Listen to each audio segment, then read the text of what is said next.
When you think about games like FNAF, what comes to your mind? What about Resident Evil? What about literally any other horror game?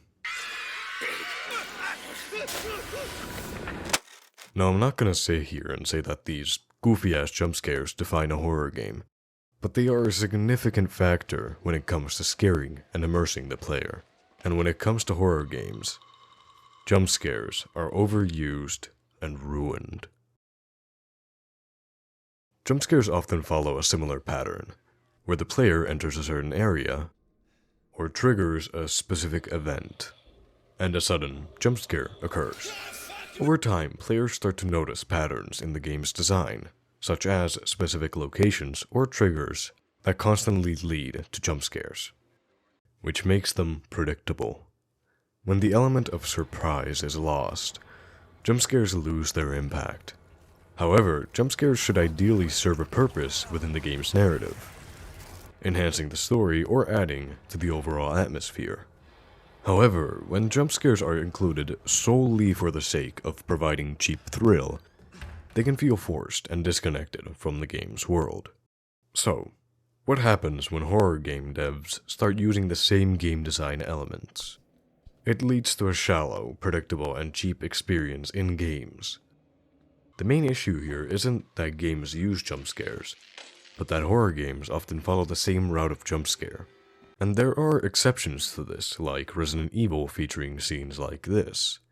The character expects a jump scare after turning around, but it's nowhere to be found. Just pure silence. And then there are games that don't rely on jump scares to scare you, like Darkwood. They showcase their creative game design and innovation in a scene filled with remakes and sequels. Games like Layers of Fear and Little Nightmares belong in this category. Now again, there are some exceptions to the copy and pasted horror formula that actually achieved a good balance in terms of suspense and jump scares. Games like Until Dawn and RE7 are in this group. I think if we take some focus away from surprising the player and focus on the characters themselves, the quality of horror games could improve drastically. Take Resident Evil 7 and 8 for example. The game lets you fight back, which gives you, the player, some influence over surviving or dying.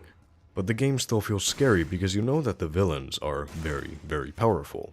This gives you a feeling of hopelessness and also a feeling of strength, because you are trying to defeat something you're not supposed to be able to beat. It's the classic David vs. Goliath story, but switched with some random dude who's just trying to save his girlfriend, and a southern family mutated with weird goop. This is ultimately how Resident Evil 7 saved the franchise. It took a risk with something unique and experimental, and went full force with it. And people loved it. Same thing with Resident Evil 8. But now, the main character is sick of this shit. Which makes this game more relatable, because in all honesty, I'm sick of this shit too. This makes RE8 a game that doesn't rely on you being scared by surprise, but instead by the sheer strength of your foes. Is that a furry? Oh, hell no, man. Yet it makes you feel powerful enough to kick some ass. Still, a majority of horror games suffer from the same jump scare copy-paste epidemic. Now, how can we fix this? How can we bring back glory to jump scares in horror games? The key to revitalizing jump scares is found in achieving a balance between tension and surprise. Developers must consider pacing, atmosphere, and narrative cohesion to ensure jump scares complement the overall experience. This is particularly why indie horror games have been on a rise since the early 2000s, and even more so in the 2010s. There are some incredibly creative and innovative indie devs out there that have made masterpieces in the horror genre, without fitting into the same copy-paste formula. So, to sum this video up, jump scares are overused and ruined in horror games, and we need more creativity to revitalize the thing that made us scared in the first place.